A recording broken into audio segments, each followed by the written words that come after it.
Alright, people of the world. I've still not set my game title thing yet. Good lord. Let me just update that real quick. Anyway, I am GTArajgaming, and as always, I hope that your day is well. Oh my goodness. Because if there's one thing that's been surprisingly lacking, specifically in my FORZA streams, it's the story mode. And it's something that I've been somewhat neglecting for a little while now. I mean, for obvious reasons. I'm not in a racing game for the story. The progression for me stopped a long time ago. The progression for me stopped a long time ago. So I've just been clearing up events left, right and centre ever since.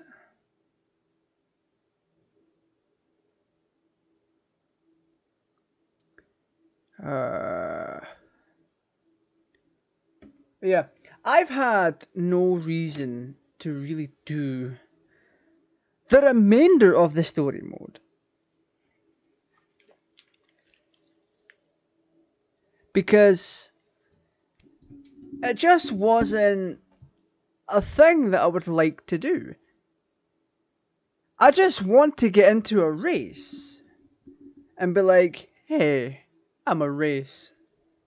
Let's shift you over here real quick. A bit more centered. Hopefully that's came up quite well on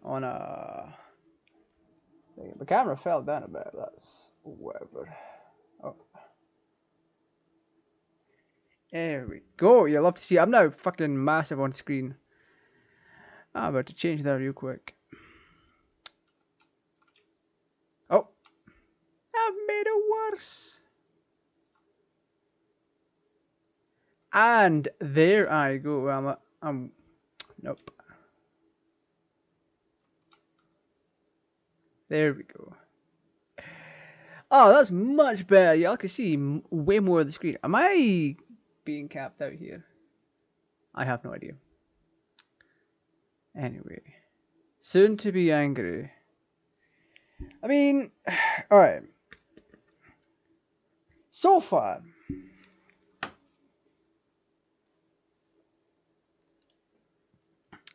it's common knowledge that Horizon 4 is a dumpster fire of a video game. It's not worth playing because it's not a very good racing game. I'm sorry, you fucking elitists. It's not a very good racing game.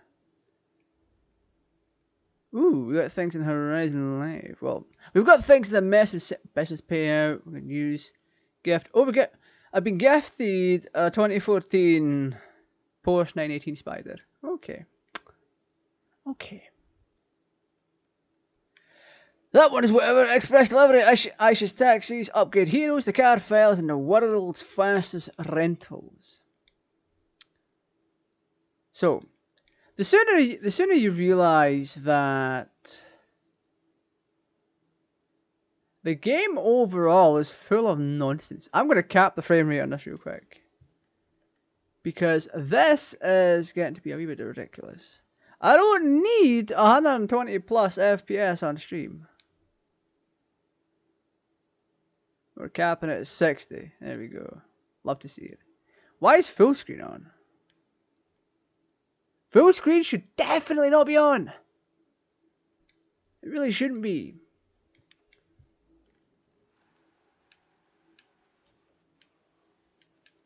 Hey, love to see it. I'm not even... Well, my driving is a bit shit, but I'm trying to look at the OBS preview compared to I'm trying to move around and all that to see if there's any noticeable latency. Or any kind of sign that the camera's going to bug out. So I'm moving back and forward and all that. It's whatever, it's fine. There, we've hit a fucking tree. Fantastic, isn't it? Oh! I'm kind of floating. I'm floating. Let's sort that real quick. Click, drag. Sorted. Alright. Yeah, bingo, working on the thing. Oh, you're working on a commission. Sweet. Well, there's no one here that can do commissions. Who might want commissions off of you, so it's whatever. Drink. I need to cool down. I need to cool down.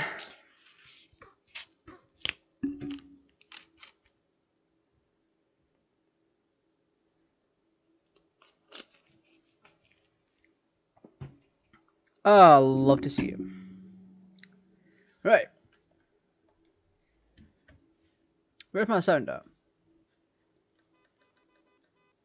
Oh, my sound's so low. Okay.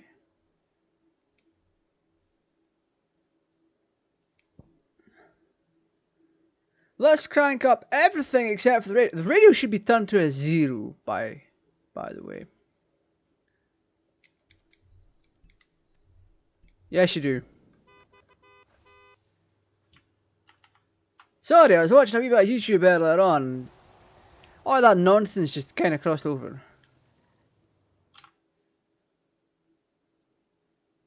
I really do need to sit and work on my volume levels and stuff like that. It's whatever though.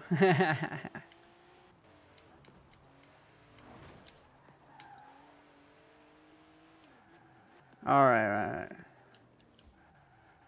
Let me bring the volume up just ever so well. Bring up here. This should be just fine, volume wise. Alright, let's go. So the main purpose here is to pick out stories or story mode. So what we want to do for that is to do player houses, stories and businesses. And then purposefully pick out the ones... interesting. Might revisit that. And then pick out the ones that we haven't done yet. Like... this! The British Racing Green.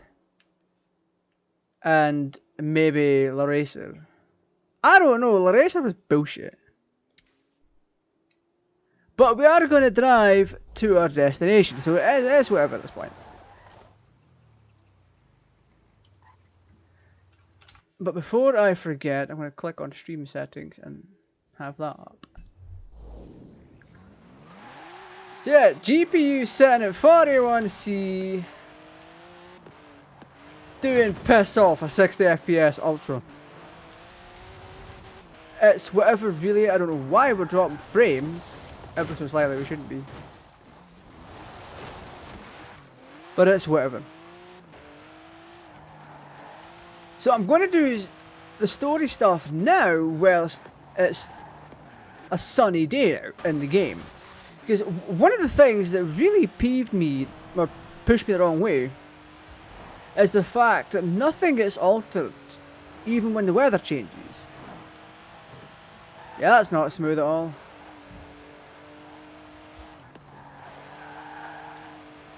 So if I were to do story races, like during the winter period, then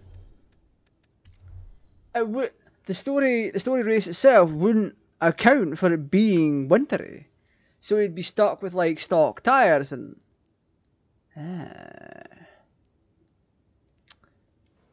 whatever. Nah. So yeah, if you were to pop along and be like, hey, it's winter and I want to do maybe, let's say, theoretically, if you wanted to do Ice Taxis, not just as a story but like as a business thing, if we were to pop in on that during the winter season in the game, the actual event itself would not take into account that it's snowy, right? It wouldn't take that into account, so that the roads are going to be wet, they're going to be icy as hell. Nothing is taken into account there, so you're actually going to have a more difficult time. And my blinds are open, so I need to close them real quick. Give me a second.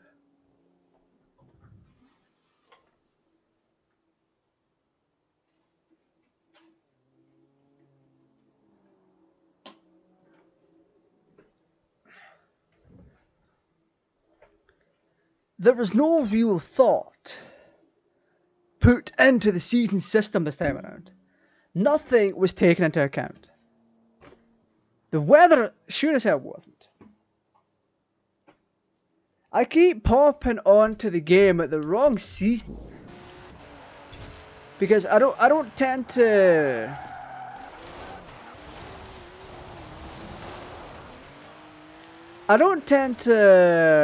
play the game too often anymore. Sure, the winter season is actually quite nice to look at and just casually drive through, but for racing it's fucking atrocious. It really is. And I'm disappointed that it's made its way into Forza Horizon 5. Because, they had the Forza feature in there somehow. They had to copy Forza Horizon 4, but was like, let's make a couple of changes so it's not too obvious. However, I still need to grab the game. I still need to grab the game and play it for myself, and there's really going to be two deciding factors when it comes to playing Horizon 5. And they're going to be AI. Well, there's a few deciding factors, but mostly checkpoints and AI. How much more lenient are they going to be with the checkpoint system? Because a buddy of mine that has the game's like, yeah, they're a bit more lenient with the checkpoint system. You can miss the checkpoint by a couple of feet, and it'll still say that you've went through the checkpoint. Which I think is fairly nice, but it's not the point of the checkpoint system. They're used in time attack races to show that a racer has arrived at the checkpoint and what time at. If anything, if you fail to go through a checkpoint, it should still mark you as having went through it, but it should add a few seconds onto your time. Rather than being like, oh, you've got 5 seconds to stop your car, reverse, go back to the checkpoint. Or else you're sent back to the... You're sent to the back of the fucking line. Oh. I'm ranting on. I'm raving. I'm raving. Definitely raving. Where's my Kimiryu? There we are. Continue. So yeah. Point is, the main reason I haven't popped back into the story is the seasons. This is shaping up nicely. Time for a change of pace, though. At least at first. The next segment is about Land Rover, and we'll be starting out with the Type 3. Oh, that's right. I forgot to send my link out. Give me a second. Like, on a personal level, I mean. But yeah, if Horizon 5 can actually, in my eyes, sort out the issues that plagued Horizon 4, or at least alleviate them to some degree, then it'll be fine.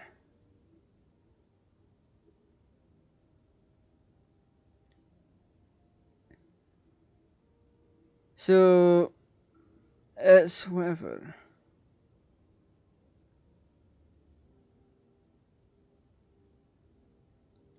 Links have all been sent out. Yes, you have. Where are we off to? Oh, we've got 5 minutes to get to the destination. Okay, I'll turn off my overlay. Not that overlay, but the actual... The Afterburner OSD. Wait, why is music still Land playing? Rover, the British sports utility vehicle. But before that, they were actually 5.9 kilometers and I've got to get there in 5 minutes. And I'm maxing out to 80! almost any terrain. Just under 90 miles an hour. Well, not maxing it. Well, kind of maxing out. I don't freaking know. Marks the point where that shift begins. But they're going to take... We're going to race this. I'll get on to something a little bit later on about how much better this game can actually be. Or could have actually been. If the developers were not quite on drugs when they were making this. It's clear to me that they were on drugs when they were making this. The same as Grove Street Games when they were doing... Well, not quite as much as Grove Street Games. Those guys have to be fucking drug addicts to put those games out. Good lord. They've brought peace and carried medicines to disaster But, zones. yeah, it boggles the mind how anyone in QA could have thought Forza Horizon 4 was suitable to be put out to the public. With how bad it is. They were extensively exported. Like, sure, it's got a lot of cars, a lot of customization. Belgium, South Africa, An okay at best auction house, but the racing system is with a robust chassis and signature Land It's Rover engineering. under Type 3 average. also It's marked less than the first average. time that buyers could choose interior options. A lot of people have probably fucking praised this. I'm gonna have to look up its reviews later on.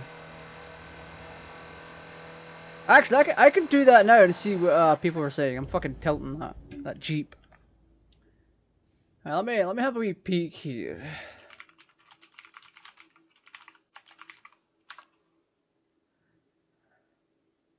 Right, let's I'm not gonna touch IGN because they're fucking ignorant as hell. They really are. Okay, small crop with Xbox One games. I'll be. I don't care. I just want to take a quick peek at reviews. What's with all the fluff in this article? Forza Horizon is a series that has always managed to deftly balance accessibility and complexity. No, it's never done that. The biggest change to Horizon is the introduction of seasons.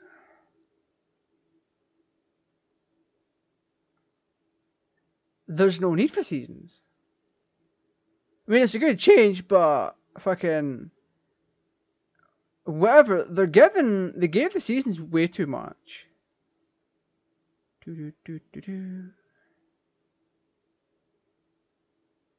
Also features recurring Forzathon live public events, which put the call out to players in a session together to cooperate to hit a wide score pool.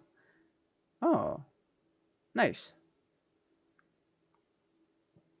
Progression has changed from Horizon 3. You no longer expand multiple festival sites to uncover activities. I would have preferred that. Actually, yeah, I would have preferred that being 4. Because I know from 1, it's just a big festival site. That you travel back to... Yeah, in Horizon 1, you travel from... You travel to the festival site, and that's how you buy your vehicles. It's how you friggin' upgrade them, change things, and then that's about it. You have to keep going back and forth. There was, to my knowledge, I don't remember there being like any nonsense garages or whatever. Horizon 4 boasts 100 more vehicles over the predecessor, 450 in the base game. The good. Visually stunning, yes. Season creates tangible changes which value your consideration. No, it doesn't. It doesn't value anyone's consideration. Seasons is annoying. Large range of difficulty modifiers creates a broadly welcome experience. No, it doesn't. As soon as you swap the difficulty, let's see if can I access my difficulty? Oh, I'm not even in the game. Can I even access my difficulty thing yet? I know! Let me fucking... Oh my god. Ah! Whatever. As soon as you go past the normal difficulty range, the rubber banding sets in, and vehicles, abilities and all that start to slowly creep up. Abilities. Their performance starts to unnaturally creep up more than what they're meant to, either making a vehicle extremely overpowered or unstable. I've raced against unstable stuff, unstable AI. Big assortment of vehicles, yes, that's always welcome. Online functionality creates the impression of a dynamic world. Not quite, because it's the same old nonsense all the time. You log on, there's a FORZA-thon, you do it. 6 days later, you log on, there's a FORZA-thon, and it's winter. Meaningful improvements. This is based on GameSpot. They're actually not that bad. I prefer them over IGN for reviews. Have they talked about the AI? Oh yeah, I forgot about the custom courses. I've tried a couple of them. They're actually not that bad. Online functionality. The biggest change Horizon Interactive Seasons. I'm just going back up.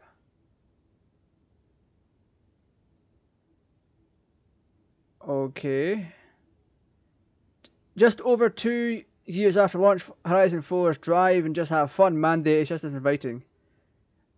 I mean, it's not quite just drive and have fun.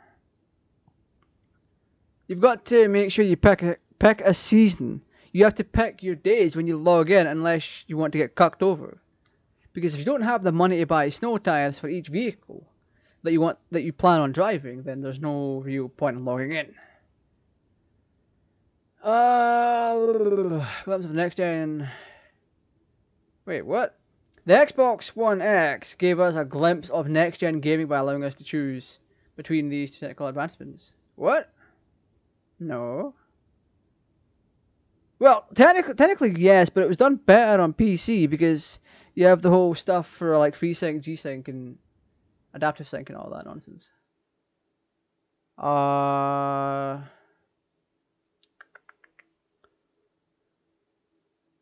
Trusted reviews gets right to the point. Pros, cons.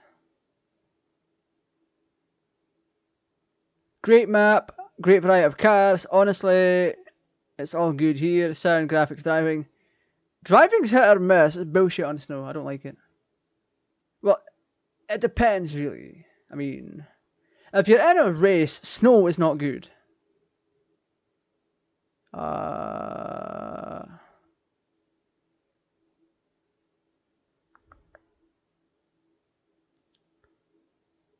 Let's see.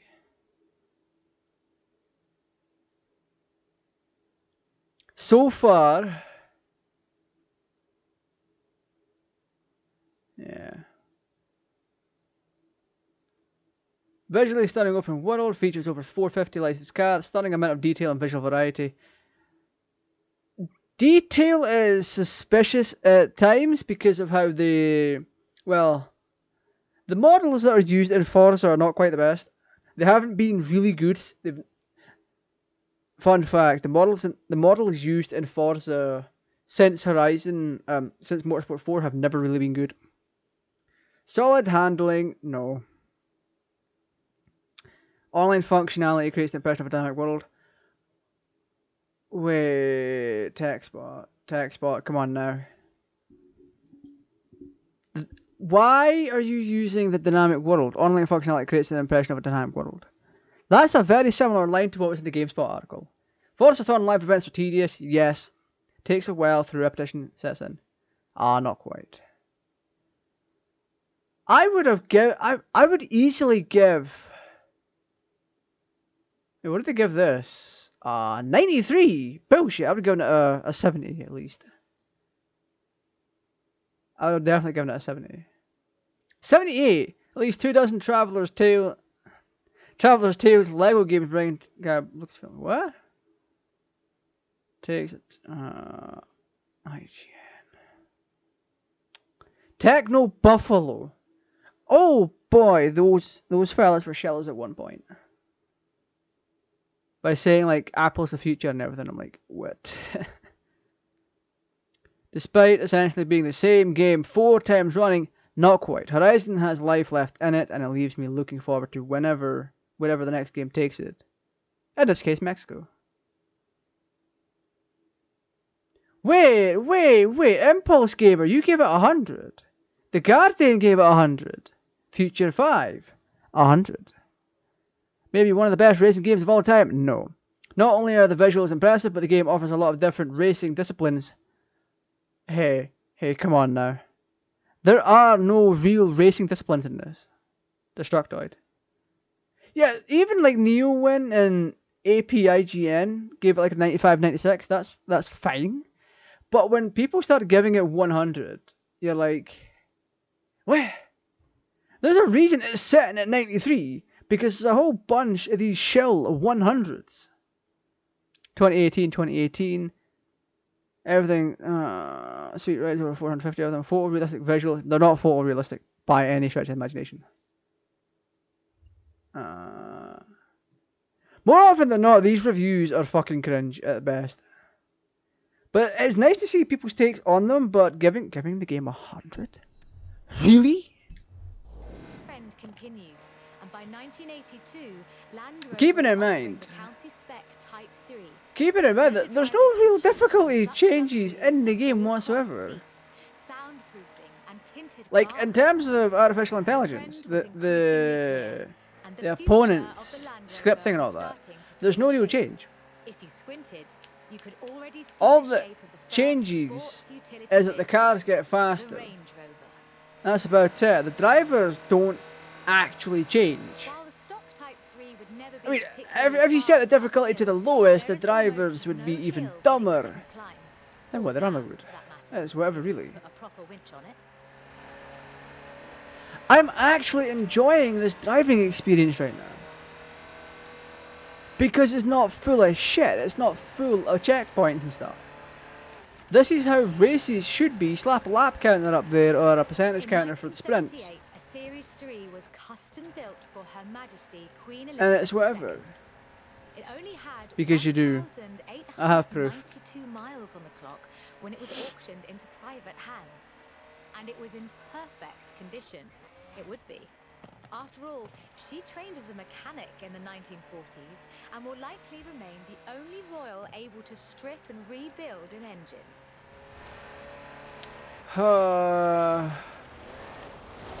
I don't really see the repetition that reviewers were saying.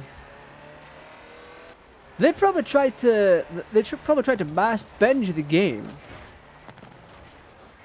Along with the Range Rover, others would follow. Land Rover, okay. Discovery, Defender, and the Land Freelander. Rover Discovery. Each a more sophisticated and enjoyable utility vehicle.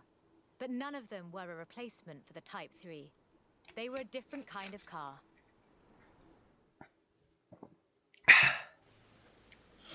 The Type 3 was arguably What the fuck is this, a sports bowler? utility vehicle, an evolution of the design that would lead ultimately to What's this. the point in giving Bowler me... Nemesis. Wait, this is a Range Off-road Rover, isn't racing it? A Land vehicle Rover. that turned into a production SUV, the Nemesis EXR. Okay, I see what they're doing.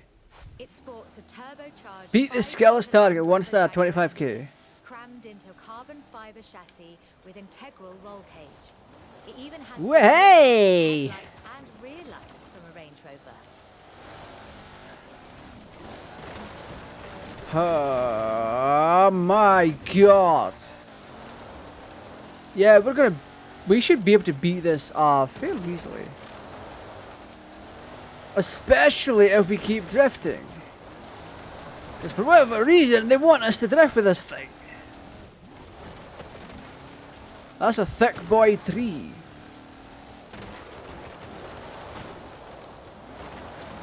Yeah. Like I was saying about reviews earlier on, don't trust them. Do not trust early reviews because it's not representative of what you're going to experience. There's a lot of things that those articles didn't actually touch on. Like how locked down the auction house was. The AI, that kind of thing. I mean, it's more than likely they've progressed through the game without having touched the auction house. You can definitely do that. But there's a lot of functionality that none of those reviews talked about. Oh shit, we got like 27 seconds. Gav score? A 125. And a 415-litre racing fuel cell allows the Nemesis to take on the Woo! longest Dakar stages. Let's go! Where are my points at?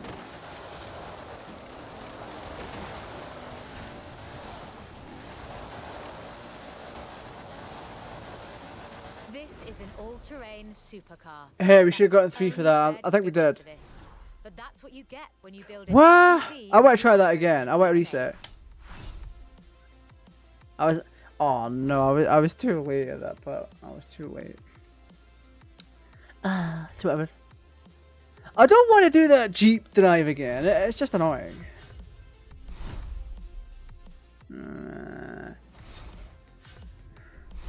You don't, because I don't. Yes, you definitely do. I have proof.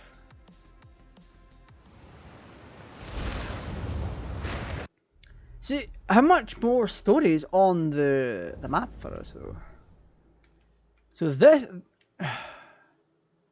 this British racing green is story. The stunt driver story. Wow, we're minus 1 point on that. La Racer. Yes, I do. Wait, we only got a 1 star for La Racer? Okay, interesting. What else have we not done? I know Top Gear's not a story. That's just fucking sitting there. Story is Drift Club. Upgrade heroes. Wow. Oh, we haven't even done Express Delivery. Well, we've done 8 out of 9. Why did I not finish Express Delivery? I remember doing that on stream. Huh. This is interesting. We'll come back to that. So yeah, going back to my thing about difficulty. Drive retard difficulty. Adjust the skills of your opponents.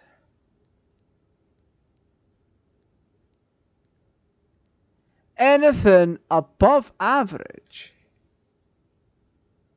has no changes.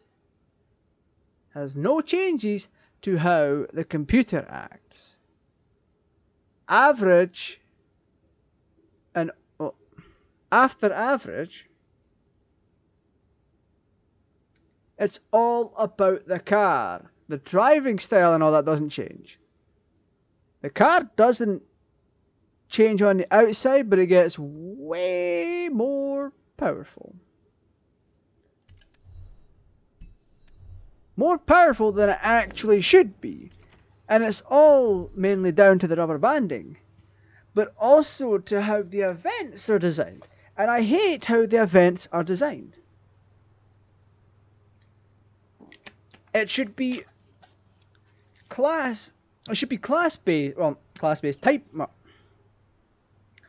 I'm driving an S2. I should be racing other S2 vehicles. Not buffed up vehicles of the same kind of thing.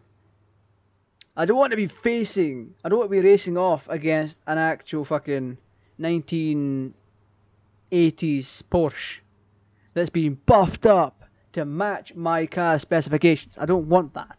I want to be racing another proper S2 car. I hope you're enjoying yourself. I know I am. It's great because it eliminates the fact.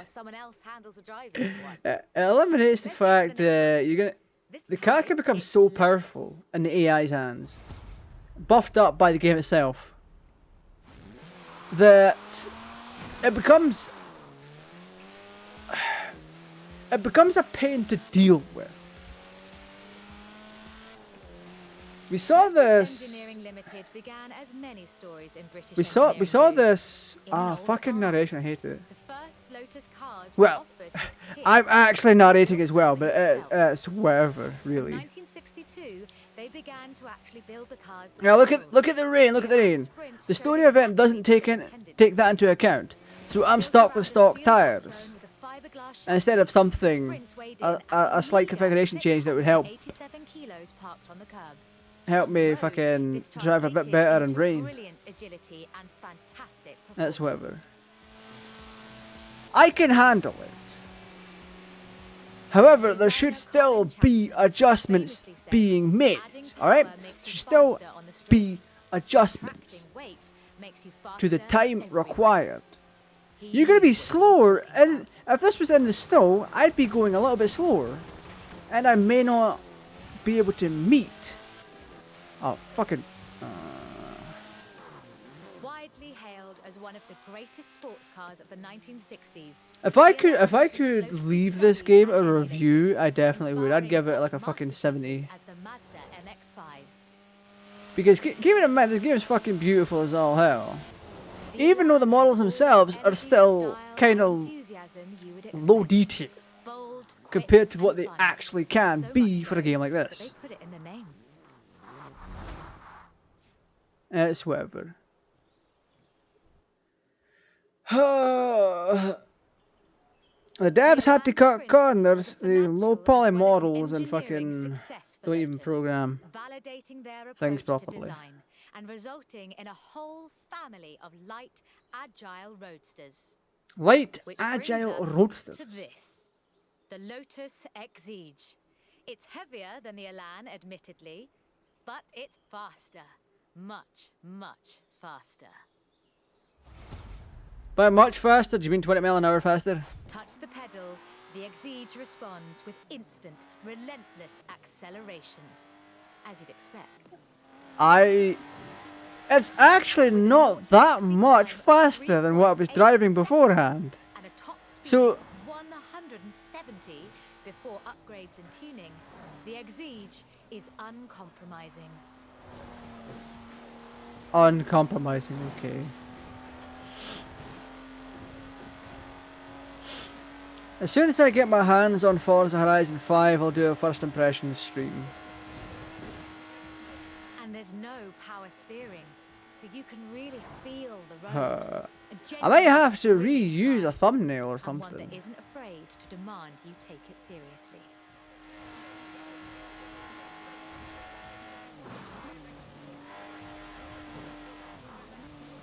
You know what? I might just make a fake, fake.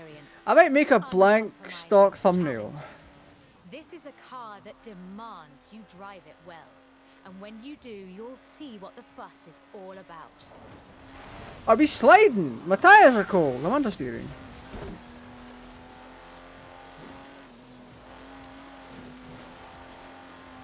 Yeah, we're not making 3 stars. That's for sure.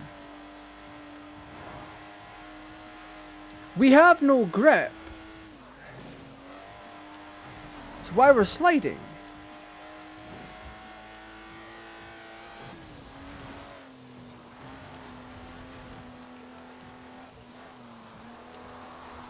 And with rumored launches of 2 new That was cars only a in few 2020, seconds later. Lotus looks set to push the Yeah, benchmark 5 of the seconds experienced later sports than car normal. well into It's the next whatever. century. 1! Okay. We're retrying that because 5 seconds. I didn't see what they wanted for a 2-star. Because they don't bloody tell you. Oh no, we're going to get loading issues now. We're going to fucking fall through the map. That's always nice. Horizon 4 has this lovely, lovely issue where the loading screen will take forever to load you in and then you'll fall through the map. Or it'll load you in and most of the game's assets will be missing.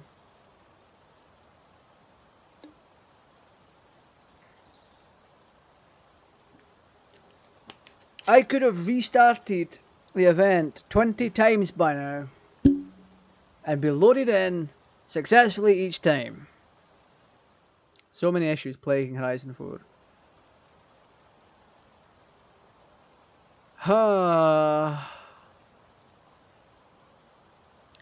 I'm guessing they only brought it onto PC for it to die.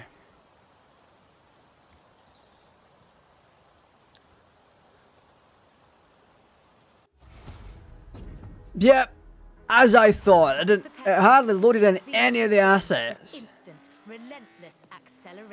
Alright, we're gonna do a bit better this time. Also, one thing I hate is that there's no confirmation screen. So, for context about what I'm on about, when you're in Gran Turismo, this is going back to PS1 days. When you're in Gran Turismo, right, before you begin your license test, each one, there's a confirmation and a bit of detail on screen that tells you about what you're about to go through. But most importantly, it also shows you what times you need to get in order to get a gold, silver, or bronze trophy. Or if you want to be super duper anal about it, the kid's family trophy. Which is insanely hard to get, by the way. Because you need to get a fraction, you need to get something like a fraction of a second. I'll look it up. I'll look it up.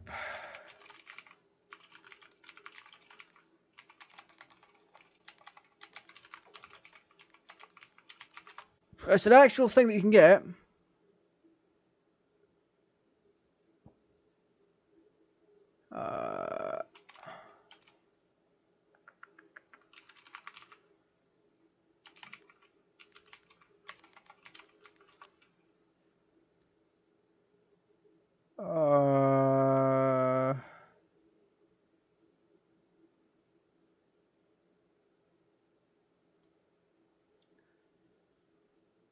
Yeah, you get like a certain award for it.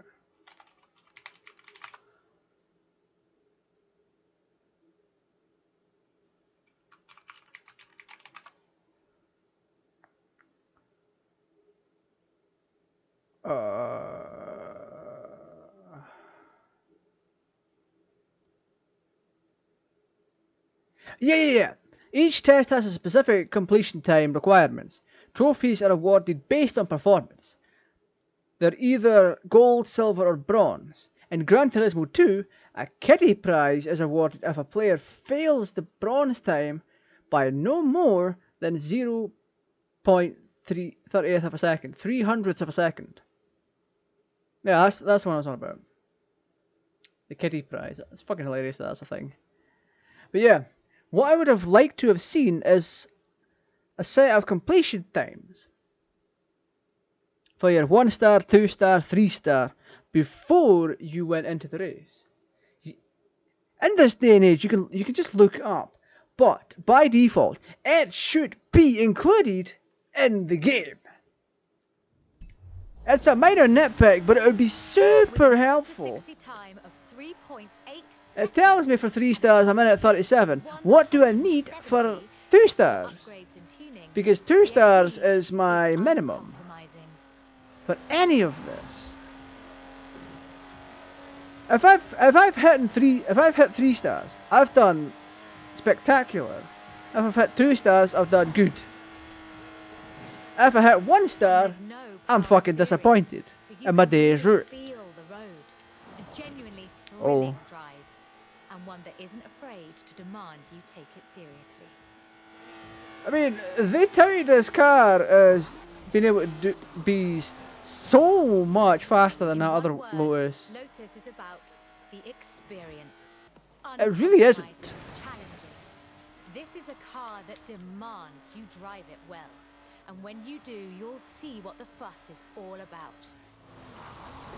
Oh, sliding because of the rain! And now I've got to restart the event. And else I'm going to end up failing the entire thing. It takes ages to get back on the track and do anything. Touch the pedal, The Exige responds with instant. I wish we could relentless disable the radio acceleration, entirely. as you'd expect. There's nothing With a 0 to worse 60 time of than not being able 3.8 to turn off the radio seconds properly and a top within speed the of pause menu. 170 before It upgrades sets it and at 1 tuning. all the time. The radio Exige stations are is fucking random. The uncompromising. radio stations actually shouldn't be random. If we wanted to get into all the minor nitpicks, I could sit here and talk your ear off for hours. But I'm not going to do that because the entire purpose of this stream is to push through the story stuff. And there's Story. no power steering, so you can really feel the road. A genuinely I don't feel the road, I'm brilliant using a drive, controller. and one that isn't afraid 90% of the to fan demand you take base, it well, seriously. 97% of the fan base are not using controllers, you don't feel anything. Oh, slipped again. In one word, Lotus is about the Look at this experience. nonsense. Uncompromising, challenging. This is a car that demands you drive it well. And when you do, you'll see what the fuss is all about. There is no fuss, this car is dog shit compared to some of the others I've driven. Imagine trying to overhype it. So a minute 37 is our target.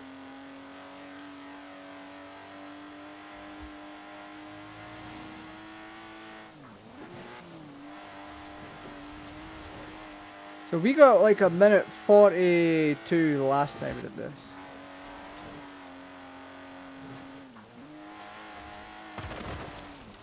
And with rumored launches of What do we two new get? cars in 2020, Lotus looks set to Minute push the 44? benchmark of Oh experienced no, sports we did car worse. well into the next century.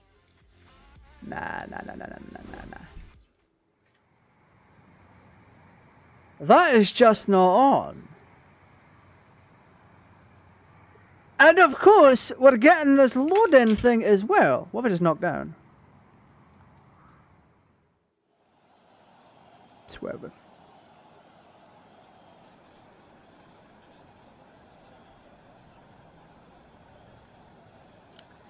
Yet another issue plaguing the game. This whole load-in thing. Oh boy, it's not on, it's not on. This shouldn't even be happening, right? I can't imagine. I can't imagine this actually happening on the Xbox Series X. The new one. With a Horizon 5. Or even this. It shouldn't be happening. This should be optimized for being loaded from an M.2. Or an SSD. SATA based storage. Look at that. Dropped right back in again. Touch the pedal, the Exige responds with instant, relentless acceleration. It wasn't instant relentless acceleration. It was filled with depression and wheel spin. 0 to 60 time of 3.8 seconds and a top speed of I could do better than that. 170 before upgrades and tuning. The Okay, Exige before upgrades and tuning, is I guess. uncompromising. And look at that, we have to restart the event again. We have to restart the event again because we literally just crashed. Touch the pedal. Oh, the there's... Exige responds with instant, relentless acceleration. Out of everything. As you'd expect. Out of everything. I'm more inclined to think that the radio is one of the most annoying pieces of this, next to the traffic. 170 before Radio, upgrades and traffic, tuning. and AI are all The Exige veins is of my existence. uncompromising. Veins of my existence in this game.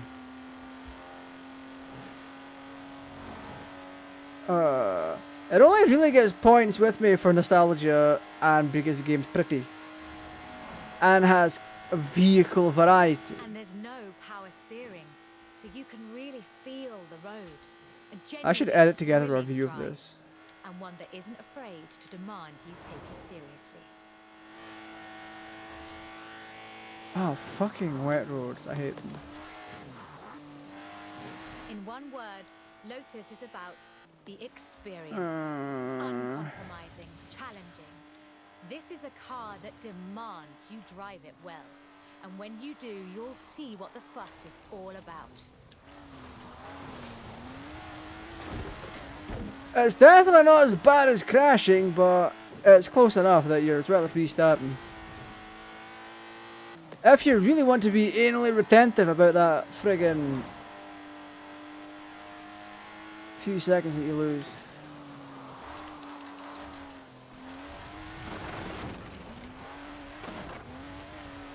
We fucked it.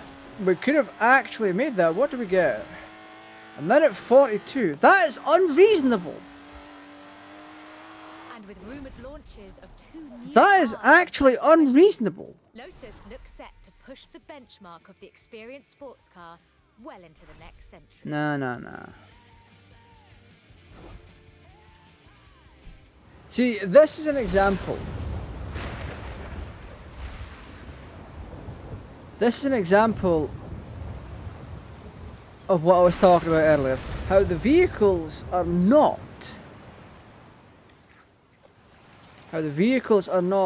retuned ever so slightly so that they don't screw up on a wet road, snowy road, ice road, whatever.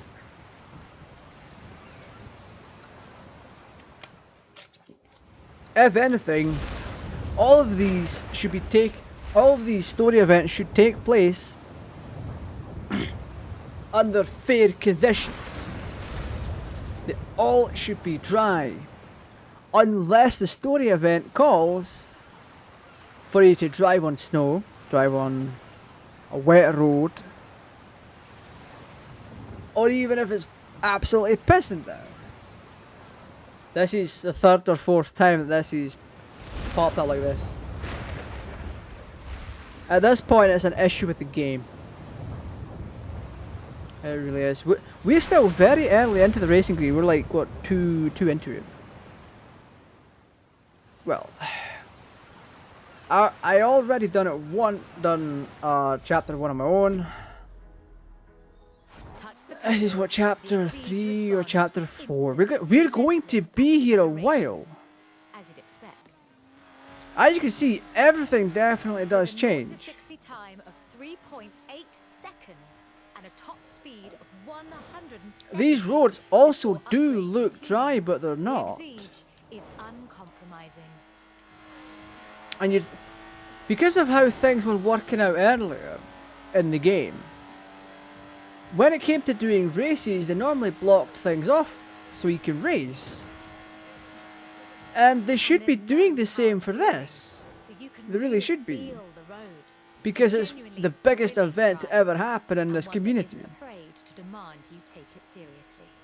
It really is.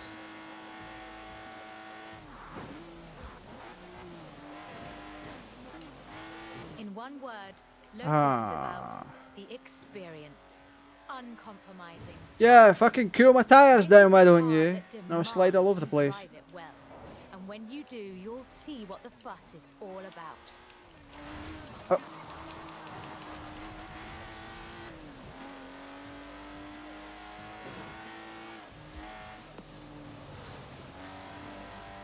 The traffic shouldn't even exist in this area when you're doing an event. I get it if you're doing a street race, but not something like this.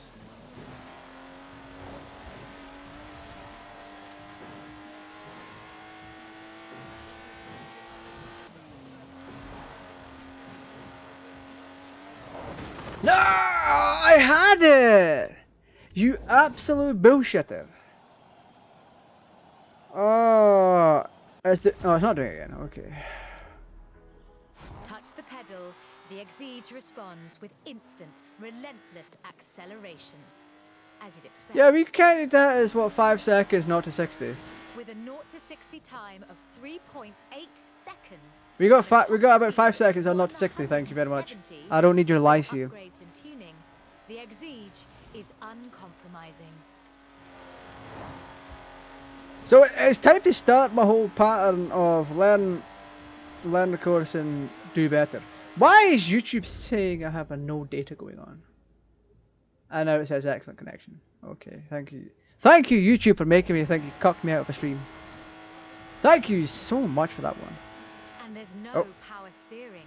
so you can really feel the road. A genuinely thrilling drive, and one that isn't afraid to demand you take it seriously. I think it's time for a wee bit of concentration here.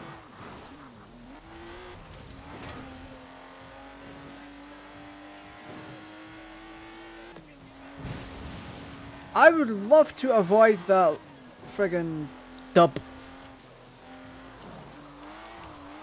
Dub is honestly annoying. Whoa! Yeah, we're not getting any times with that one. It's not worth it to do it for a 1-star. Because you're actually rewarded for how well you perform. The pedal, the Exige responds with instant, relentless acceleration. Yeah, we had about 4 seconds that time for 0 to 60. So best case scenario, 3.7 seconds. That's best case scenario. Why does the game have to lie?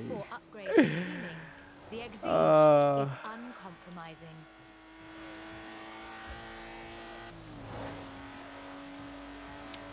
This should definitely.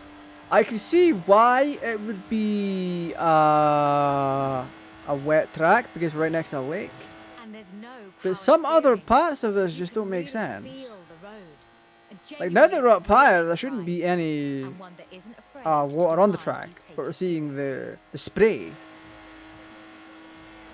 I don't know what made them do that. In one word, Lotus is about the experience. Uncompromising, challenging. I mean, you've clearly compromised. That demands you drive it well. And when you do, you'll see what the fuss is all about. I mean, these vehicles are all basically stock, so they should be run on a dry road.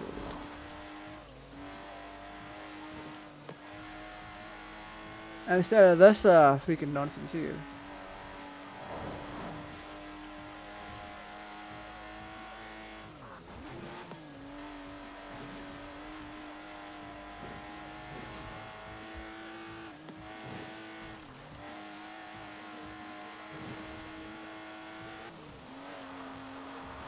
With rumored launches, Yeah, there's no way I can do a 137. We got 140 though, that'll do me.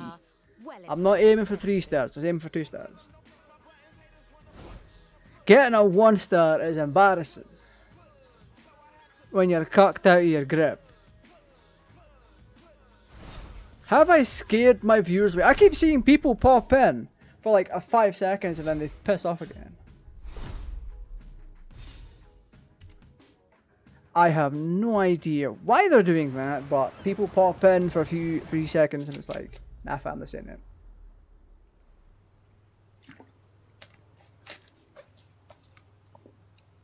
But yeah, I think all these should be done under fair racing conditions. Done much rallying? That's a joke. We've all seen. This should be done under fair conditions. Wait, they're not giving me anything. What? Park my car in the destination zone. That's not a bit unfair to the time, because I can definitely do that. Considering I have a vastly superior vehicle to what I was driving in terms of a 0 to 60 and handle.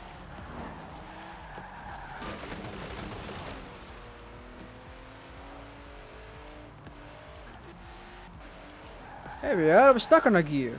Why the hell did that happen?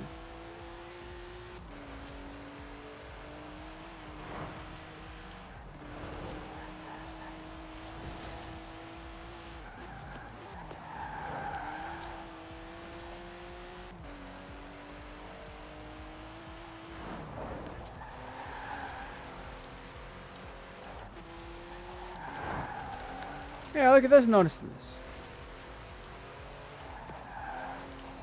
Oh.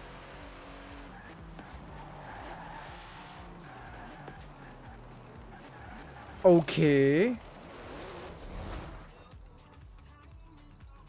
What is that camera angle? Why do we have Minecraft? Friggin'.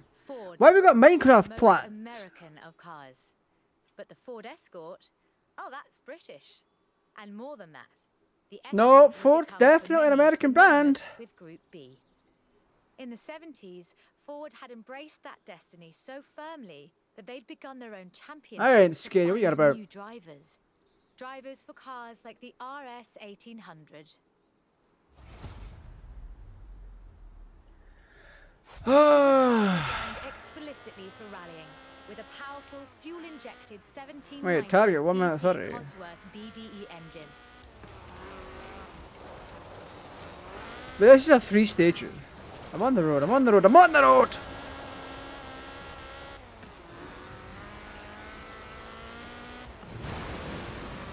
Yeah, those kind of conditions stop me from skipping. All cars entered into the Group B production, so Ford built 200 of them.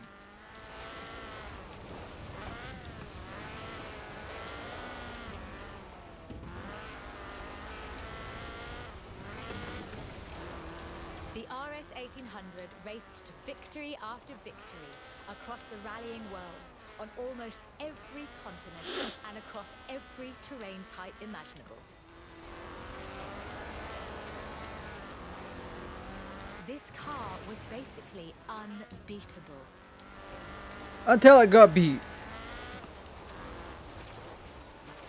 The RS 1800 brought home 17 What's the World Rally point? Come Championship on. victories Why is for it in Ford. 3 stages? You've told me to park at the destination.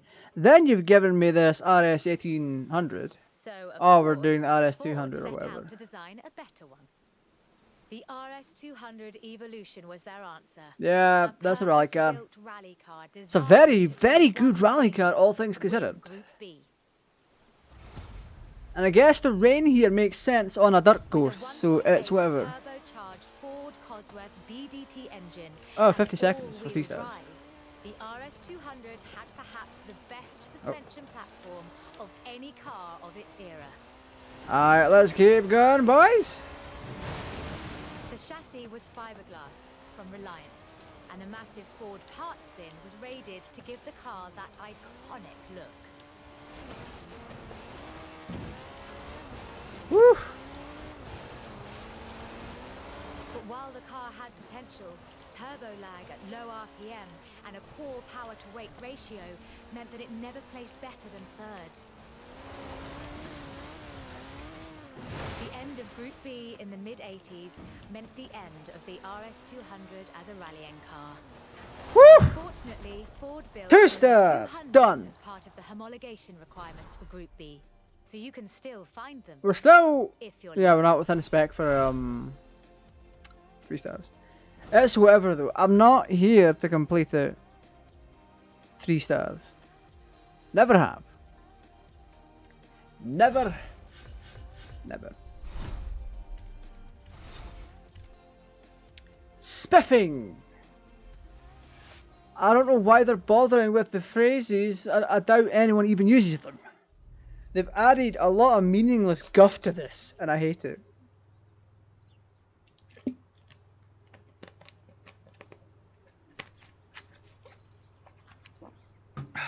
Right. Anyway, we're an hour and 3 minutes in. If you have enjoyed yourself and you enjoy what you see and all that, feel free to drop a like, subscribe, share the content around, and if you really want to, become a channel member. Oh, we were only 4 in. That Lotus one was BS. This is how you check for things. You never... I hate that they've done this. Chapter select should not be available until you've beaten it all.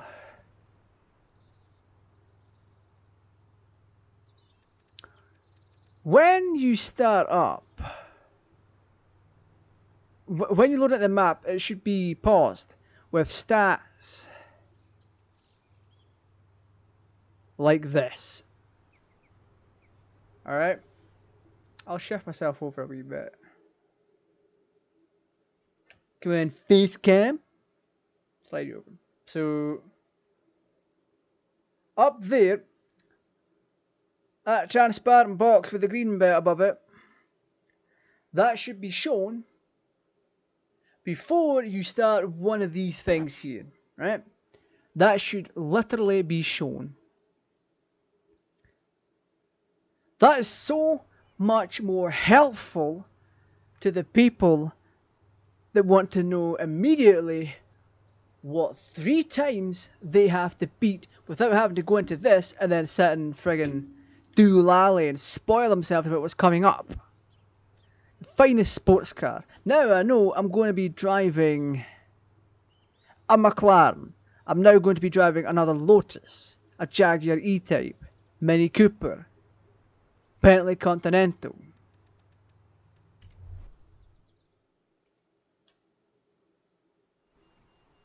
Yes, whatever. You know, I really like this car. Not that I'd want to drive it for too long. Oh, you're Squeeze clearly yourself joking in there around. and let's see just how fast you can make it go. Oh no! Which won't be too fast. I hate these things. But hey, I could be surprised.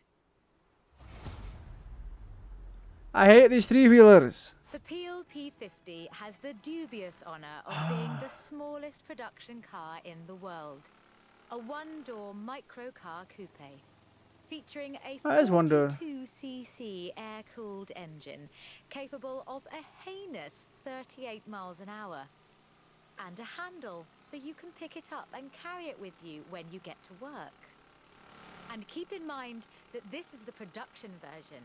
The prototype had the single wheel at the front. Why would you think that was a good idea?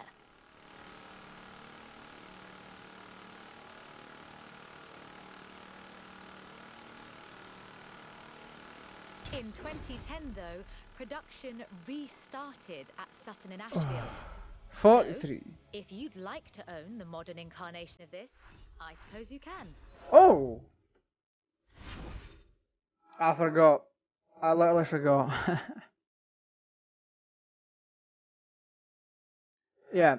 What I would really like to see. Nice. What I would love to see from Forza in the future is to make it all more streamer friendly.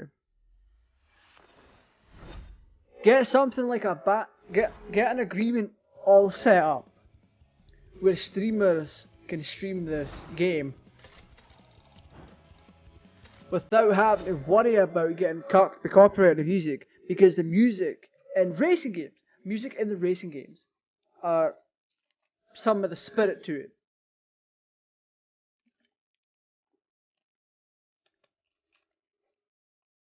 When you play Gran Turismo 1, you're blasting around high-speed riding with feeder in your ears.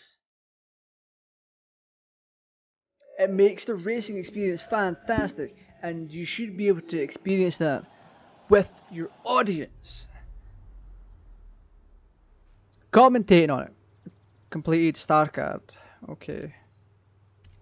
I don't care for the star cards. I don't care for them. I just don't. Now I know we're doing a McLaren. How about a car with some actual legroom and some actual speed? This section's about what happened when McLaren decided to make I own one of these in the game. You're going to enjoy this. I own one of these already and they're good. Race to the destination within a minute 55. Very different requirements. For McLaren, that was a challenge they were more than willing to embrace. In 1988, they set out to create the finest sports car the world has ever seen. I definitely like this McLaren. It really is nice. The honestly fantastic F1 was the result. 106 would be built across all variants, and it remains one of the very best road cars ever made. It's still one of the best looking cars ever made, next to a Trans Am and a DeLorean. That compromised the driving experience, increased complexity, and resulted in turbo lag. The F1 is a naturally aspirated supercar, one of the fastest in the world, in fact. Bruh. Everything about this car is innovative, from the carbon fiber monocoque to the central driver position.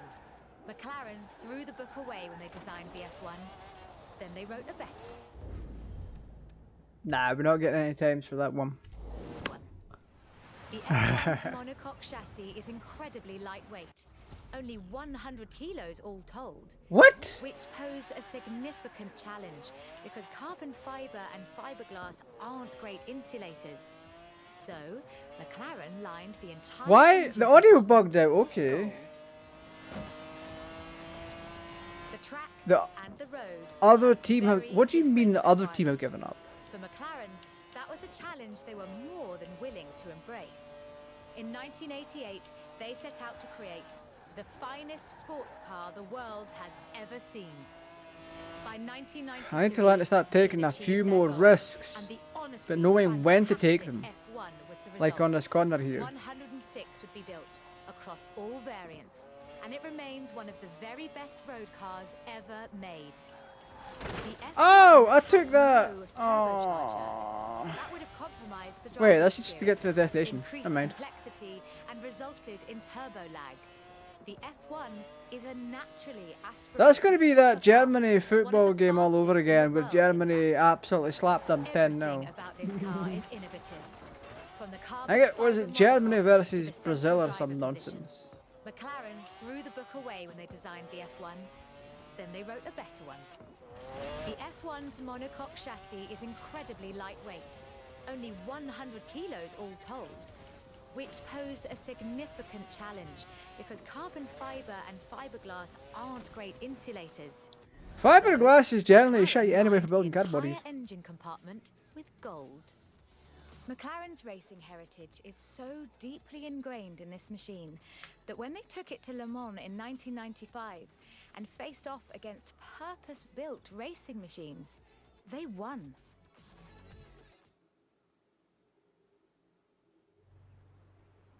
So, I have no with idea who the hell something San like the Marino is. F1 to live up to, where do you go next? Well, you throw the book away again and write an even better one.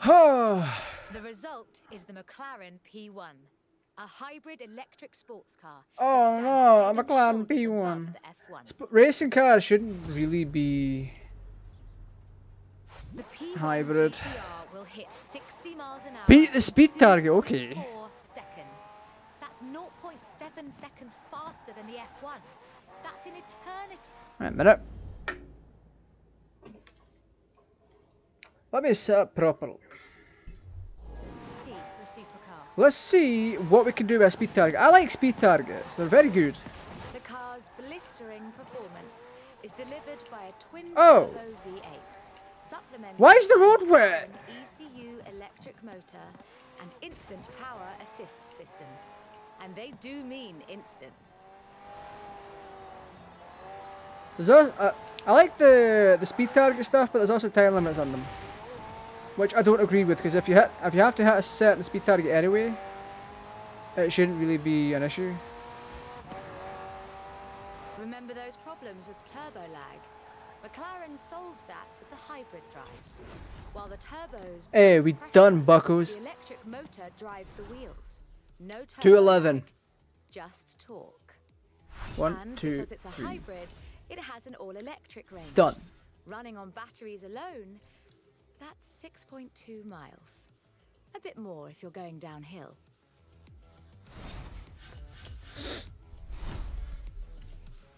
Yeah, this is an early on story thing. It's whatever.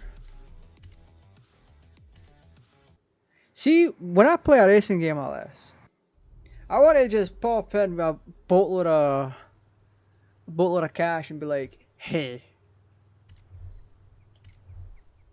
I want to buy a car, I want to pimp it up and do all I this. quite like sleeper cars. Ooh, Vauxhall. Did Alex ever tell you the story of what we got up to in Colorado? There was this sleeper car competition, you see. Let's just say no one was ready for the sunbeam.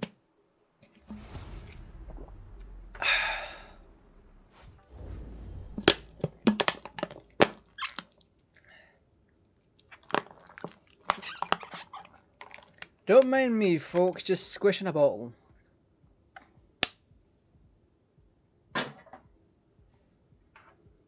Alright, let's go. Lotus Oh. never quite let go of the upgrade game. So in addition to building their own supercars, Wait, that's a they Vauxhall upgraded logo. cars from other marques too. The Lotus Carlton was one such aftermarket upgrade. Lotus took a respectable four-door Vauxhall saloon and turned it into a supercar. Oh, That explains the From the Vauxhall outside, badge. there are a few signs that this is something special. Wider wheel arches, that sort of thing. But under the bonnet, that's where the magic starts. Interesting. Engine capacity was increased to 3.6 litres, and twin Garrett T25 turbochargers were added. The engine block was I've got to stop reinforced, doing and that. new crankshafts were forged by Opel and machined in Germany.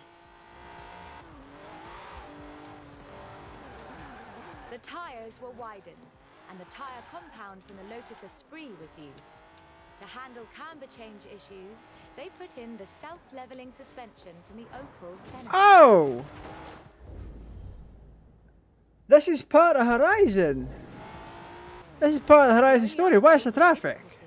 Was an electronic speed limiter. All of this resulted in the Lotus Carlton, designated Type 104 by Lotus. A 177 miles per hour supercar, masquerading as a four-door saloon. Only 950 of these custom gems were built, and they've become something of a modern classic.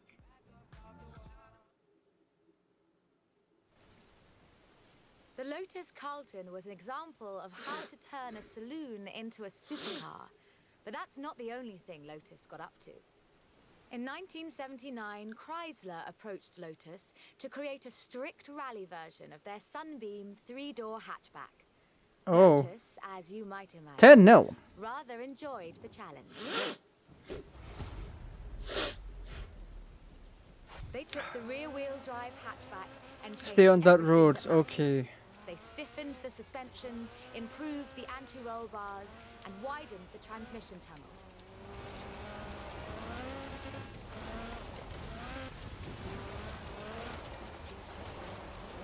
Oh, we got 2 minutes 10 for 3 stars. Okay.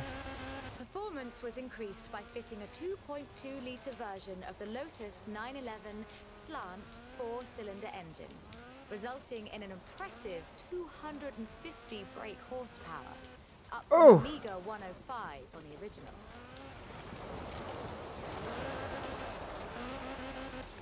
Woo! Alright, there's so many slaloms. Oh, not slaloms. Fucking content and shit here.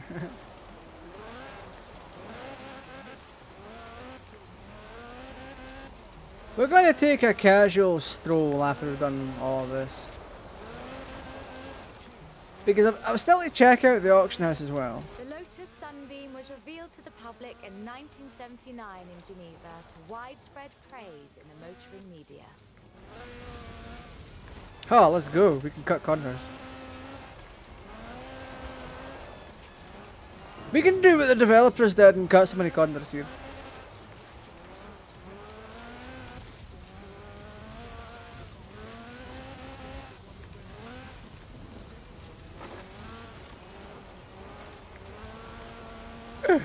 That's hilarious. If you're comfortable doing it, then sure, why not? It almost makes you wonder if Lotus should do more conversions. It's a silly question, actually. Lotus should do more conversions. In fact, I'll call them right now. Hey, we hitting that 3-star mark! Unintentionally. Well, yeah. Unintentionally. Alright. Oh, we got VIP bonus. Wait, does VIP also come with Horizon 5? Library. No, I don't want Skyrim. Fucking anniversary nonsense. Skyrim should just fucking die in a hole. Gunfire Reborn looks cool though. Ba-da-ba-ba-da. Alright, let's see what comes in deluxe. Or premium, sorry. So premium will get you the base game, welcome pack, card pass, VIP, membership, expansions 1 and 2. Okay. Okay. Right, so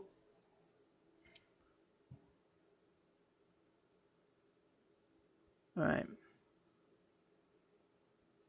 Horizon 5's the premium version is more or less nonsense, but it's also worth it to a degree.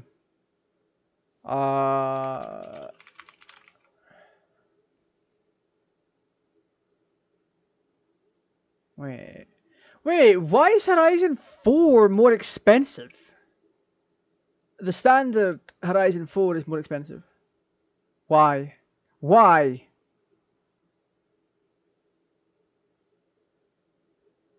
What does their premium version cost? Or the ultimate, sorry.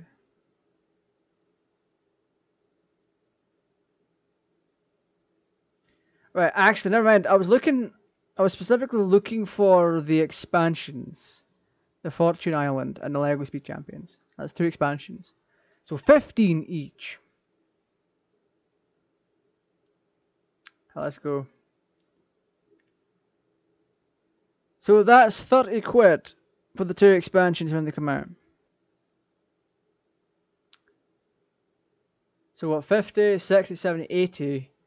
Yeah, basically, if you get Forza Horizon 5's Premium Edition, you get a free card pack, free welcome pack, and a free VIP membership. Because expansions 1 and 2 basically take up the rest of the cost whenever they get released. It isn't actually that bad, because the Premium Edition is 80 bucks. The base game is 50, 60, 70, 80. And then you've got the welcome pack, card pass, VIP membership. I don't know. I should really look into what VIP does. VIP membership features rewards that give your game a boost and make you stand out from at the Horizon Festival. VIPs receive 3 exclusive Forza Edition cards, Crown Flare, vanity items, emote, car horn, gift player house, 2 times credit race rewards, weekly bonus super fuel spins, and more. Okay.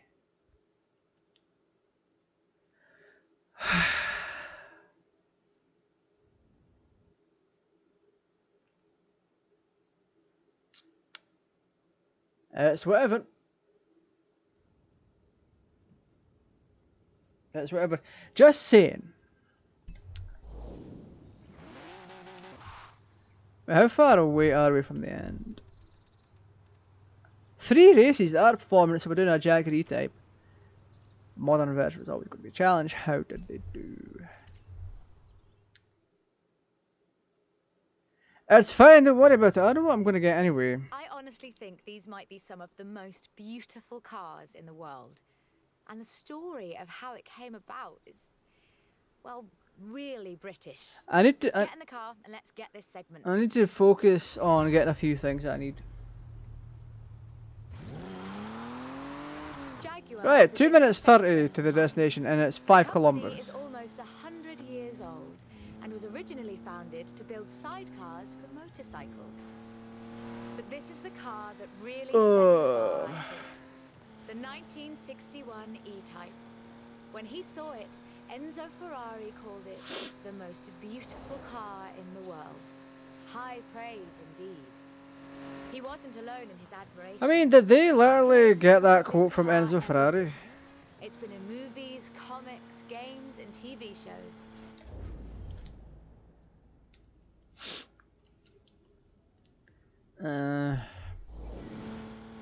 Unlike some later cars, I don't expect to unlock anything else after this. The E-Type was light and Like, fast. we're at that point where we're done with the races. Miles an hour and stopped on innovative four-wheel brakes that were It's not going to stop me from actively, well, not actively, sometimes playing the game. It was solid too. It's definitely getting uninstalled after this stream, that's for sure. I need to space for something else. 3 years in a row.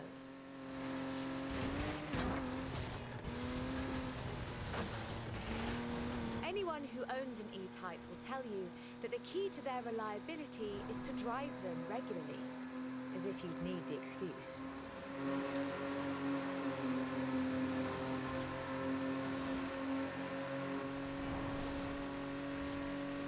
About 2,500 were built, and they're a common sight at auto shows, and surprisingly reasonably priced. All in all, an almost perfect Jaguar.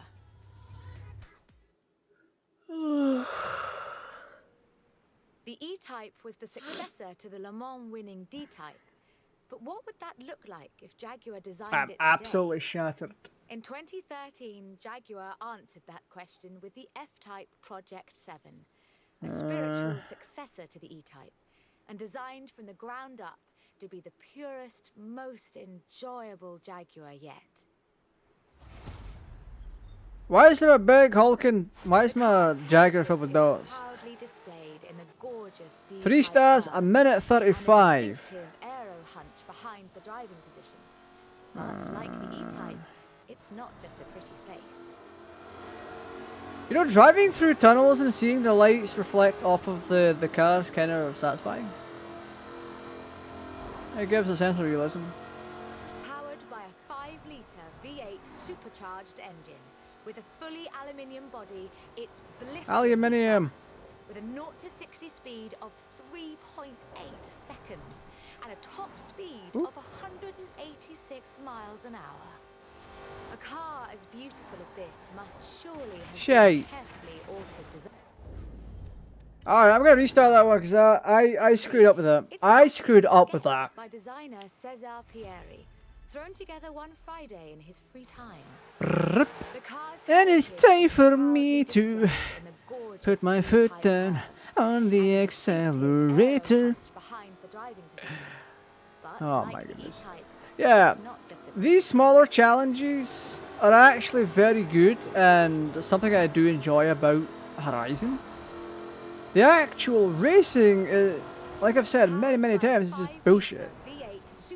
It's not done well. With a fully aluminium body, it's blisteringly fast, with a 0 to 60 speed of 3.8 seconds and a top speed of 186 miles an hour. There's someone over there. Let's. A car as beautiful as this must surely have been a carefully authored design. Actually, it started as a sketch by designer Cesar Pieri, thrown together one Friday in his free time.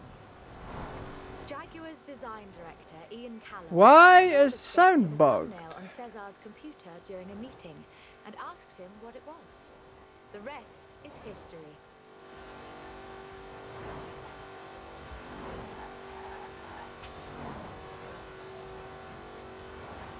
"250 Project 7s were built, as both a successor to the E-Type and as a celebration of Jaguar's victories at Le Mans.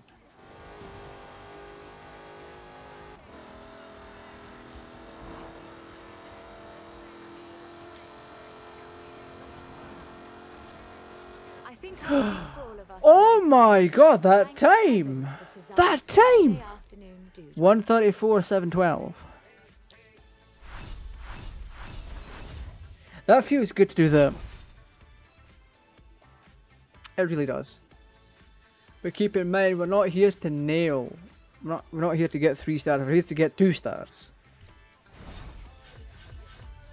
If we so happen to get 3 stars, it's whatever. I haven't even spent a dime on the game this stream. So everything I've made in this is like 20 grand or something. It's just whatever. Yeah, we got a wheel spin buckles. We should have 1 or 2 of them actually. So let's try and use them. Oh, we have 3. Lovely. Click. That's depression. Click. That's not depression. And click. It's whatever. Wait. Ooh, we can sell this. Yeah. Okay. So selling in this game is a bit of an issue. You have to earn a car through a wheel spin, and then you have the option of selling it or keeping it. I am not scaring everyone away. What are you on about? You just want to bully me. We're almost done, but we've saved the good stuff for last. A spot of rallying in the most British car of them all. Get in, strap in, and let's nail this. Imagine putting a roll cage in a Mini and then not being able to fit in the Mini. My guy could not fit in a Mini properly. In Great Britain that is quite fairly considered one of the most influential cars of the century. It's a surprisingly spacious little city car with a side. They're probably not interested in what I'm doing in Forza, so they thus left. It's whatever. It's the Mini. If people want to pop in, watch for a second and then leave, that's fine. If they want to stick around, even better, they're more than welcome to. Maybe, because of how my channel is set up, and I don't know why it's like this, or I know why it's like this, but it's a bit weird. A Mini Cooper S flying number 37, placed first. Because of the way my channel is with some of the content, a lot of my viewers don't exactly speak English, so they hear me speaking and they're like, I don't understand them, and then they just leave.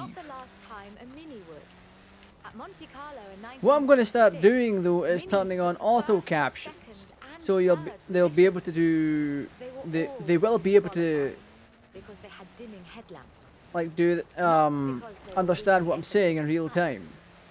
In 1999, the Car of the Century Award was presented to the most influential car of the 20th century. The Mini came second. It's all sunny in this game. That's fair, I suppose. That's up to you if you want to leave. You can leave if you wish. Making it the most I'm not stopping you. Car. The only thing stopping you is yourself. Oh no, it's a modern Mini, isn't it? BMW resumed production of the Mini, breathing new life into the iconic mark. If the Mini of the 1960s had its sights set on the roads of Monte Carlo, the X-rayed Countryman has its eyes on something a little tougher. Why was my car moving with no one in it? The deserts and rough terrain of the Dakar, for starters. Stay on dirt roads. A wit once said that the only thing Mini in this monster was the pedal. That's rather missing the point, I think. Back in my day, you didn't need pedals. Just use feet. The is much, much bigger than the Mini Cooper. It has to be. A stage of the Dakar demands literally tons of gear. You could call it a tank. It does rather sound like one. 120. Oh, we hit a rock. Okay, let's try that again. I would of course be alone. I wouldn't be sad. The deserts and rough terrain of the Dakar, for starters. Stay on dirt roads. Mini in this monster was the pedal. That's rather missing the point, I think. Yeah, we have to be quick about this one. Because of the way I drive, we might end up hitting fairly close to the 1 minute 20. Literally tons of gear. You could call it a tank. It does rather sound like one. Right.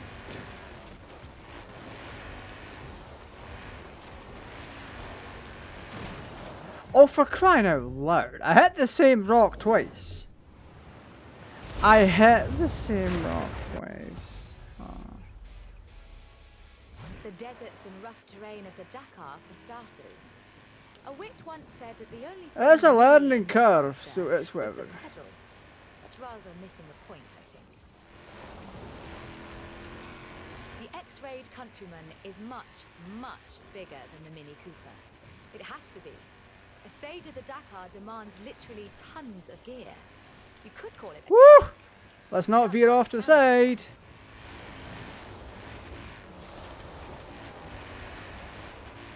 We've got a left turn coming up.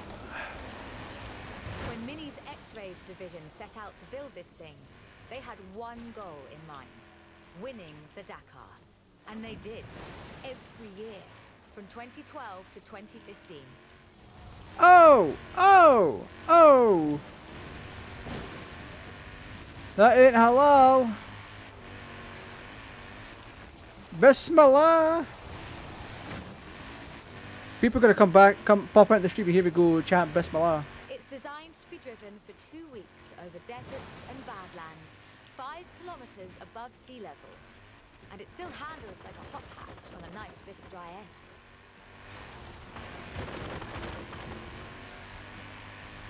Owners come and go. The heritage of a car like the Mini is more than we didn't get 3-star. Mini's wings flying for another century. Yeah, the actual goal is 120 on the dot. I would have given leeway, but that's just me being graspy. Graspy, fucking a reason to get a 3-star. But we're on the cusp. There's like one more left, isn't there? Yeah, continue. Select my chapter. We've done a surprising amount of this in 3-stars, so we're gonna get 2-stars for the rest of this. A Bentley Continental. Right. Most luxurious grand tourer in the world. But it wasn't always like this. Almost a century ago, the fastest car of the 1930s, Le Mans, was a Bentley, a 4.5 litre supercharged Bentley. Okay. This is quite the story. Bentley at Le Mans in the 1930s. Le Mans. Gentleman racers, heroic driving, and a personal hero of mine. Take good care of the cars, though. Both of them are mine. I nearly shit my pants for a second there. I just got a pop-up from Steam that's like a game you wanted was a game that's on your wish list is on sale. And I'm like, what game? And it's like, Turnip Boy commits tax fraud. Oh. Bentley, a company founded in 1919 in Cricklewood, North London, and purchased by Rolls-Royce in the 30s.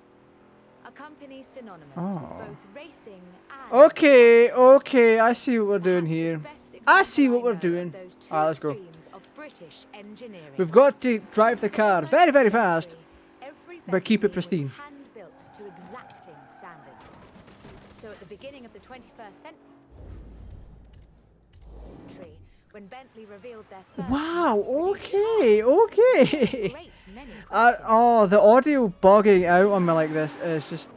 Bentley, a company Oh, founded in that audio 1919 bug in is just Cricklewood, North nonsense. I London, don't like it. and purchased by Rolls-Royce in the 30s.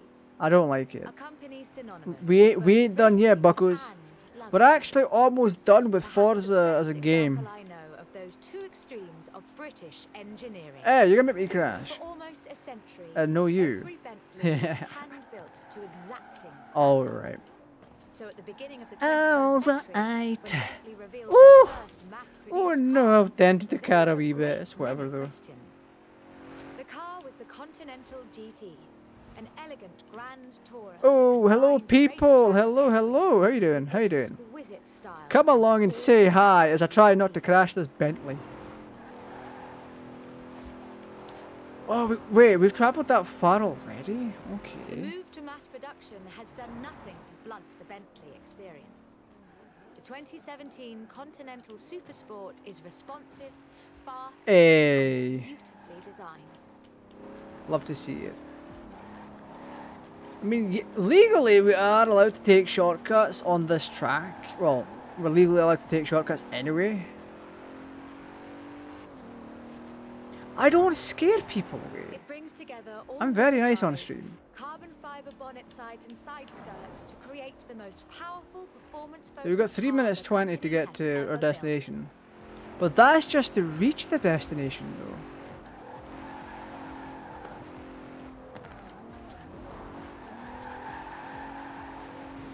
Oh, we can slightly drift Never this forget, thing.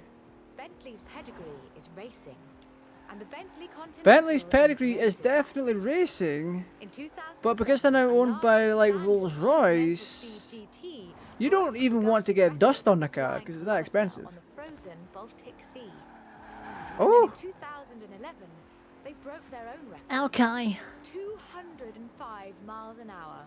both ways, on ice. Even when building these gorgeous Grand Tourers, Bentley is driven to excellence. Bentley's not driven to excellence.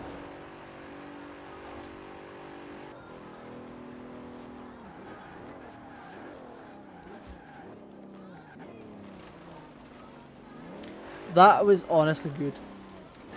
Today, Bentley means modern, peerless luxury and elegance. But that's far from the full story.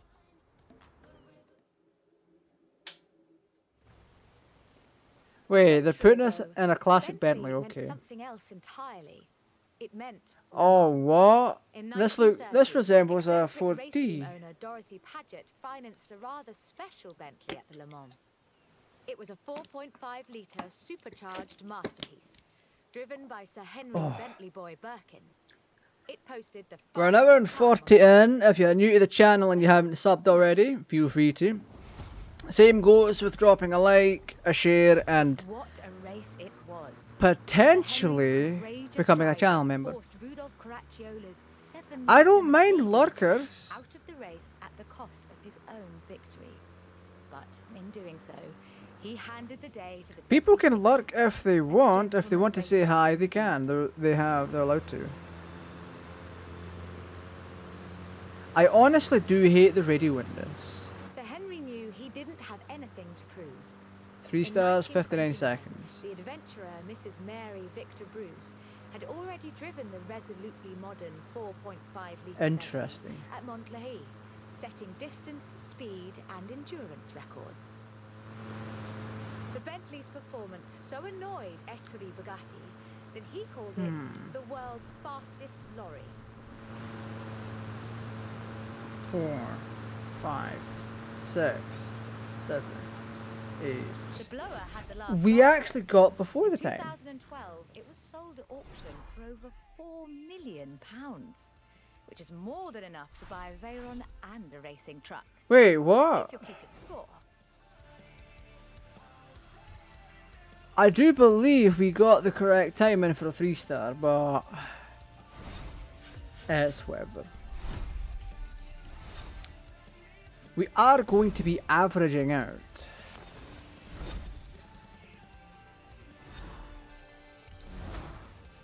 Ooh, click. I'll take that. I will definitely take that.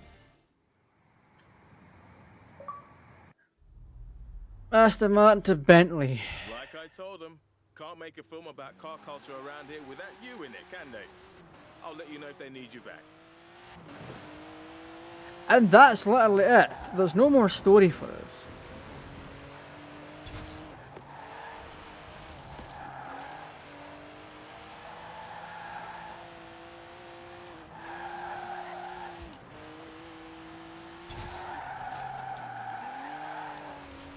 $21 miles an hour for 3 more stars, or for 3 stars. I know for a fact that there's probably something there for you if you're able to get 3 stars and like everything.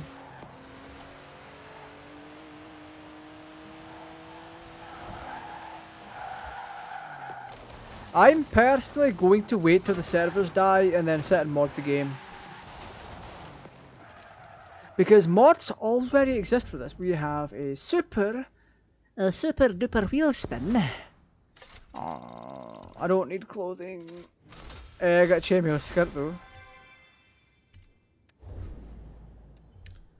Right, so we're gonna go browse the auction house for a wee bit now. There's literally nothing else for us to do. I have no interest in completing. Well, wait, that's just for business. It doesn't accumulate to the story. Let's pop up here. Let's pop up to Fairlawn Manor. We'll browse the auction house for a few minutes. If there's anything that tickles me the right way for a vehicle, then I will of course pursue it. When you know who watches, I'm not. Wait, what? When do you know who watches? Boom's not due in to watch till I do Doki Doki again. Shelby Daytona. I always really liked the Shelby Daytona back in the day because it reminded me so much of the Dodge Viper when I was playing in Gran Turismo 2. I'd always call it like my bootleg Dodge Viper because I could never afford one, but I was able to win. I was able to win Thursday and Friday.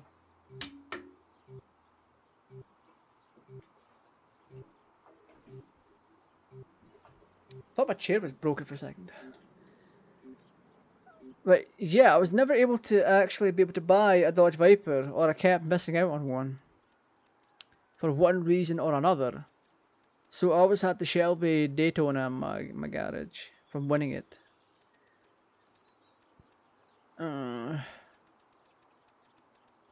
Yeah, there's nothing here that's appealing to me right now.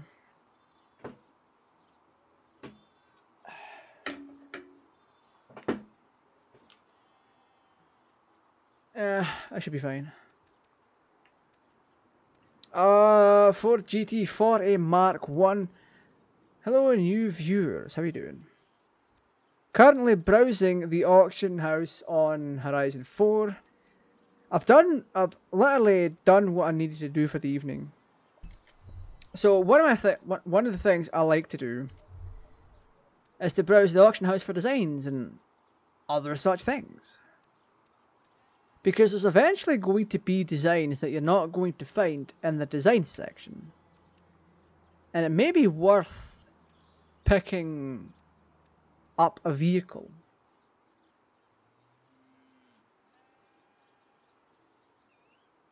I told you Doki... Wait, why you said Doki Doki? I changed my thumbnail. Shouldn't be Doki Doki. In fact, the last thumbnail I used was for GTA Definitive. Did they really stick the Ray-Ban logo on a car? Oh no. Or the Ray-Ban... Ooh, Ray-Ban signature. NSXR is the racing version of the car. It's whatever. Ooh, that's pretty. Yeah, there's nothing here for me. Let's pick up our boy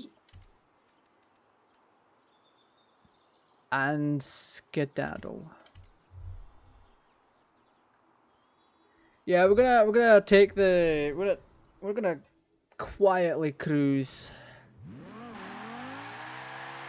for a bit. So yeah, if people are interested in what I'll be up to gaming wise, check the community tab or wait for the okay.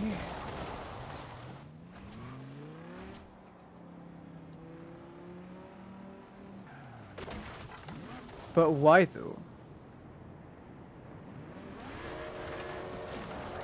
Yeah, tomorrow, well, the upcoming games this week are going to be definitely interesting. Because a noob plays returns with Final Fantasy VIII. I'll be delving back into the Squaresoft preview of Final Fantasy VII, which is actually a beta of the game because not much of it was done at that point.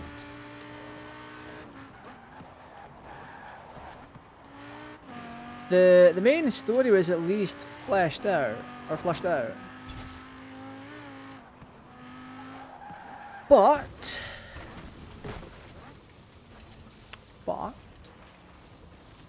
the mechanics more than likely weren't. So it makes sense. Plus, I'll be able to do more on stream than I had done on my previous Squaresoft preview stream of the game. Because I was limited by not only the time in the game, but also by the PS3 that I was using. So when it came to playing PS1 games at that point, I was severely limited. Because the fans would kick up. the fans would 1000% kick up, and it got annoying. And overall, it made me somewhat worried.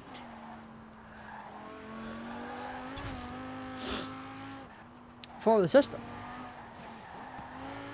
Because as you'll know, it's a debugging kit. Meant for debugging games. But it has region-free capabilities as well for PS1 and 2 games. And of course PS3 games. But PlayStation 3 games were obviously region-free by default.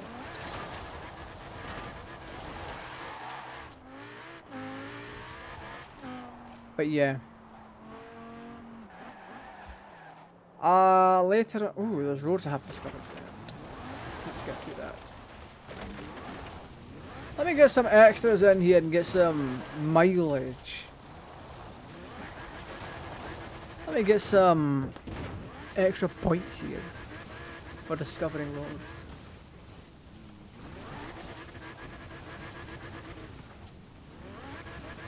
Yeah, see, a lot of this kind of track detailing is, in fact, in Horizon 5 as well. So it's like, oh my goodness, I get a wheel spin. I get to spin the wheels.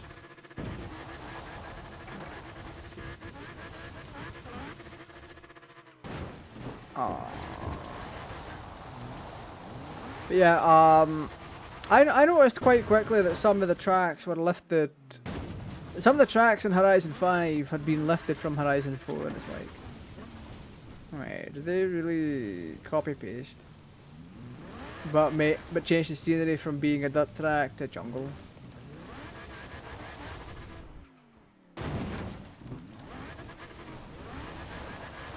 I've got about 80% of the roads done.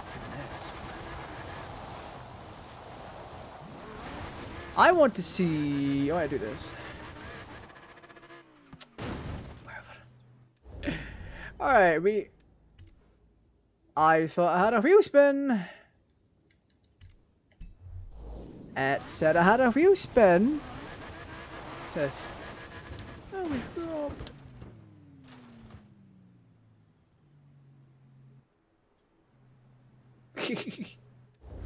Anyway.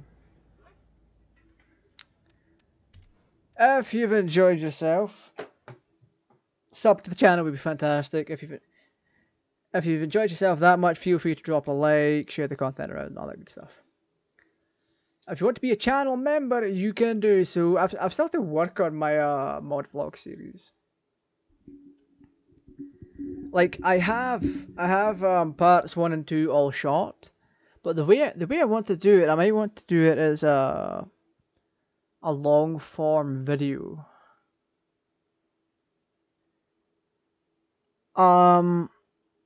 Yeah, I could title a mod vlog building the ultimate solderless Dreamcast.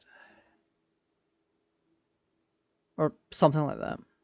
Because you can definitely do a lot with the Dreamcast via soldering, like replacing LEDs, replacing the battery and the fuse. You can get a resettable fuse where if the fuse blows, you just leave it 10 minutes, power cycle the Dreamcast, and the fuse is back to normal.